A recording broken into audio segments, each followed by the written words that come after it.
CET यानी एक तरीके का, जैसे क्या होता है, बड़ी भर्तियां होती है, जैसे आप कॉलेज लेक्चरर बनना चाहते हो तो कॉलेज लेक्चरर बनने के लिए आपको नेट करना जरूरी है। तो एक योग्यता करती कि जिसकी नेट है वो कॉलेज लेक्चरर का फॉर्म भर सकता है। जैसे मैं कह दूं कि मेरे गुरुकुल में वही आएगा जिसने बीए कर रखी है, तो ये एक नियम बना दिया कि इसमें एडमिशन वही लेगा जो बीए कर रखी है। तो क्या होता है कि जैसे आरपीएससी हमारे यहाँ 2 बोर्ड भर्तियां करवाता है, एक जैसे अपना ये हो गया छोटी भर्तियां, बड़ी भर्तियों के लिए एक आरपीएससी हो जाता है। तो आरपीएससी तो बड़े लेवल की सेकंड ग्रेड लेवल की भर्तियां करवाता है, यानी सेकंड ग्रेड जिनका पे ग्रेड 4200 इससे ऊपर हो, सेकंड ग्रेड की भर्तियां, जैसे आपकी एसआई भर्ती है, स्कूल लेक्चरर भर्ती है और सेकंड ग्रेड भर्ती है, और कुछ एलडीसी भी है, कुछ एलडीसी ये भी करवाता है। तो वो तो करवाता है आरपीएससी। उन भर्तियों के साथ किसी प्रकार की कोई छेड़खानी नहीं की गई है।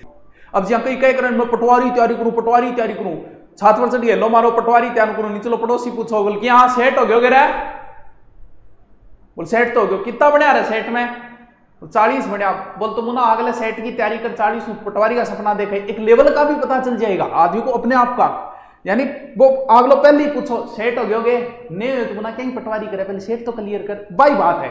यानी आप एलिजिबल तभी होंगे जब ये डिग्री आपके पास होगी, यानी वही प्रोसेस है, शादी से पहले रिश्ता, वही प्रोसेस है। चल ये चीज ने समझो कि गुरुजी नंबरारो के लोचो है कि सेट में ज्यादा नंबर लाना जरूरी है, ये चीज नहीं समझना जरूरी है, वही कंसेप्ट थारे लिए समझना जरूरी है।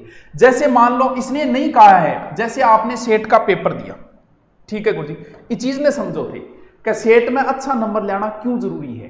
देखो सेट को मान लो थे पेपर दियो, अब अगर कि वो 10% है तो भी वो कह सके भाई जी मैं सेट पास हूं, क्यों, क्योंकि निम्नतम तो राखी को नहीं।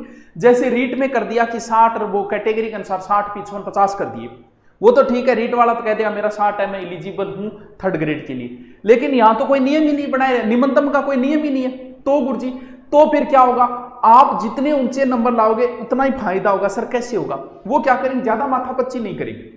जैसे मान लो पटवारी के इस भर्ती में बताएंगे लागू होगा कि नहीं, जैसे मान लो पटवारी की भर्ती आई है, 2000 पद आए, ठीक है।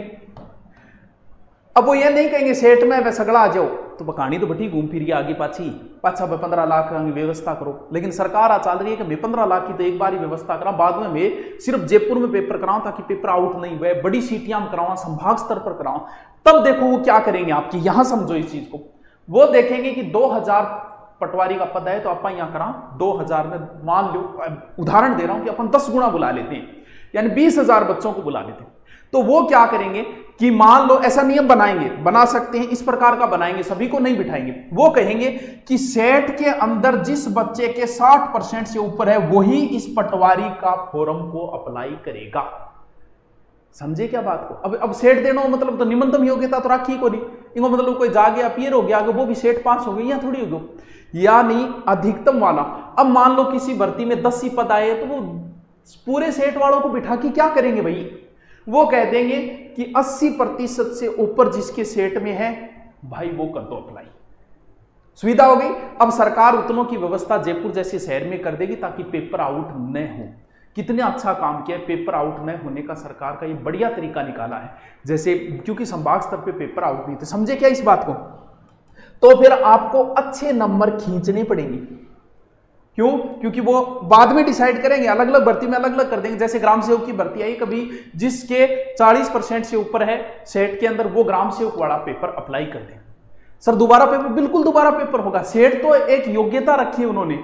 फिर ग्राम सेवक के लिए आपको पैसे वैसे नहीं लिए जाएंगे, एक तरीके से हो सकता है कि मिनिमम फीस रख दे, बाकी अप्लाई कर दो कि मेरे 40% ऊपर है, ये सर्टिफिकेट रहा है, मैं इस ग्राम सेवक पोस्ट के लिए अप्लाई कर रहा हूं, फिर आपका दोबारा ग्राम सेवक का पेपर होगा। ऐसे नहीं कि इसके आधार पे, वो तो एक अप्लाई किया कि 40 से ऊपर करा दे ताकि मैं लाख एक टाबरांगा फॉर्म ले लिया और लाखों कोई पेपर कराऊं ताकि मैं व्यवस्था कर पाऊं, क्योंकि सरकार के पास व्यवस्था में बहुत बड़ी समस्या आती है सरकार की। समझ गए बात को, यानी भीड़ एक तरीके से कम करके पेपर आउट की संभावनाएं बहुत कम कर दी जाती है।